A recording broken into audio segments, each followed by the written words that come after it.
Kemiskinan adalah masalah yang paling mendasar dan rumit yang masih dialami negeri ini. Masalah ini tentunya tidak hanya terjadi di Indonesia. Banyak negara lain yang juga berjuang dengan kemiskinan. Sebelum saya lanjut ke pembahasan, saya ingin tanya kepada teman-teman, apa sih itu kemiskinan? Nah, jadi menurut Kamus Besar Bahasa Indonesia, kemiskinan adalah suatu keadaan di mana keadaan seseorang yang tidak berharta, serba kekurangan, atau berpenghasilan sangat rendah. Atau secara umumnya, kemiskinan adalah suatu kondisi ketika seseorang atau kelompok tidak mampu memenuhi kebutuhan dasarnya, seperti kebutuhan sandang, pangan, papan atau tempat tinggal, pendidikan, dan pelayanan kesehatan yang layak.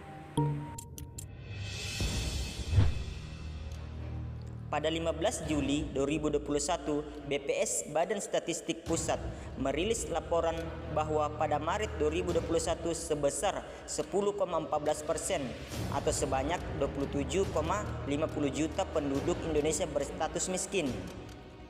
Hal ini berarti tingkat kemiskinan di bulan Maret 2021 ini sedikit turun dari bulan September 2020. Namun masih lebih tinggi dibandingkan kondisi sebelum pandemi pada bulan September 2019. Nah, sekarang mari kita lihat pada gambar ini. Jika dilihat berdasarkan jumlah orang miskin sejak September 2019, kemiskinan terendah yang pernah dicapai Indonesia, jumlah orang miskin meningkat sebesar 1,12 juta. Individu dengan peningkatan terbesar terjadi di wilayah perkotaan sebesar 1 juta dan perdesaan sebesar 120.000 orang. Mengapa bisa seperti itu? Pendidikan merupakan kebutuhan dasar yang harus dipenuhi setiap orang.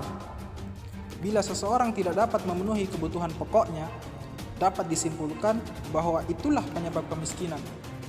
Dalam konteks ini, penyebab kemiskinan adalah kebutuhan pokok yang merupakan pendidikan. Tingkat pendidikan yang rendah mengakibatkan seseorang cenderung kurang memiliki keterampilan, wawasan, dan pengetahuan yang memadai untuk kehidupannya. Sementara itu, untuk dunia kerja maupun dunia usaha, pendidikan adalah modal untuk bersaing dalam mendapatkan kesejahteraan nantinya. Oleh karena itulah, kenapa terjadi banyak pengangguran? Karena penyebab kemiskinan di Indonesia disebabkan oleh tingkat pendidikan yang rendah. Penyebab kemiskinan yang selanjutnya adalah malas bekerja. Hal ini yang paling sering menjangkiti seseorang yang tak ingin maju dan beranggapan bahwa kemiskinan itu adalah takdir. Hal-hal tersebut membuat seseorang tidak bergairah dan bersikap acuh tak acuh untuk bekerja dan mengantarkan mereka kepada kemiskinan yang membuat kesejahteraannya menghilang. Hal ini juga merupakan salah satu penyebab kemiskinan di Indonesia.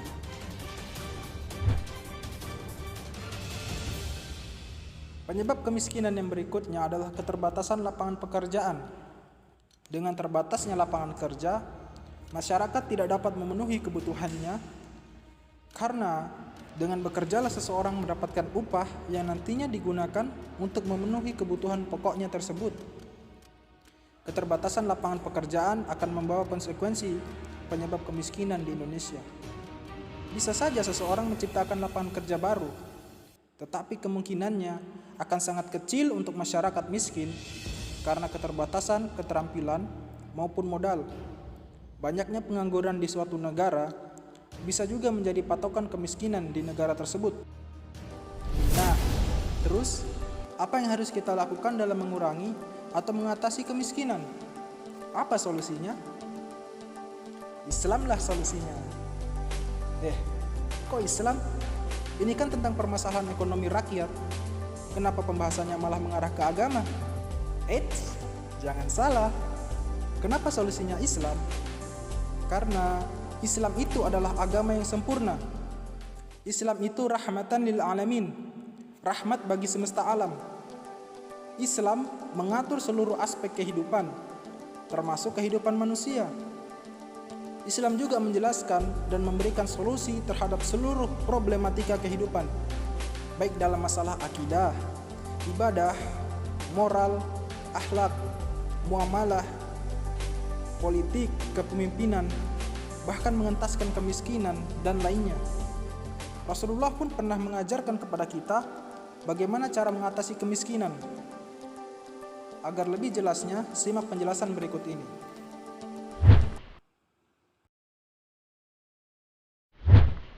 Untuk mengatasi kemiskinan, Rasulullah SAW melakukan beberapa cara.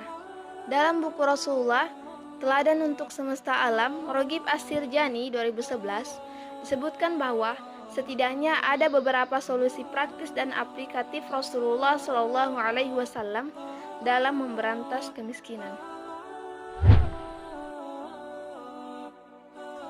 Rasulullah SAW selalu memberikan motivasi pada sahabat-sahabatnya yang terjebak dalam kemiskinan untuk selalu giat bekerja.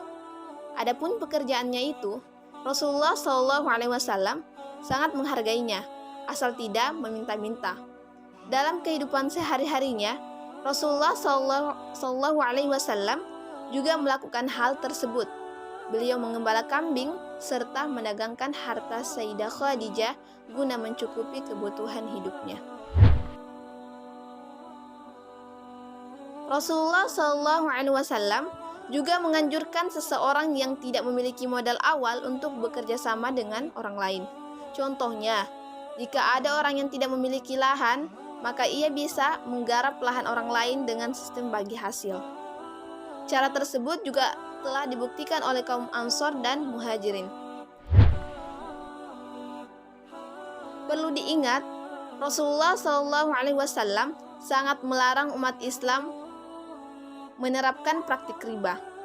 Hal ini karena praktik riba dapat menghambat pertumbuhan ekonomi, membuat orang miskin semakin miskin, membuat orang kaya semakin kaya, serta merugikan masyarakat kecil. Seperti yang diketahui, di dalam Islam terdapat infak, zakat, sedekah, dan lain-lain. Ibadah tersebut bersifat sosial, di mana orang-orang kaya atau yang memiliki harta berkecukupan memberikan sebagian hartanya untuk saudara yang miskin dan membutuhkan. Itulah beberapa cara yang dilakukan Rasulullah SAW dalam mengatasi kemiskinan. Jika negara kita menerapkan seperti apa yang diajarkan oleh Rasulullah, insya Allah kemiskinan di Indonesia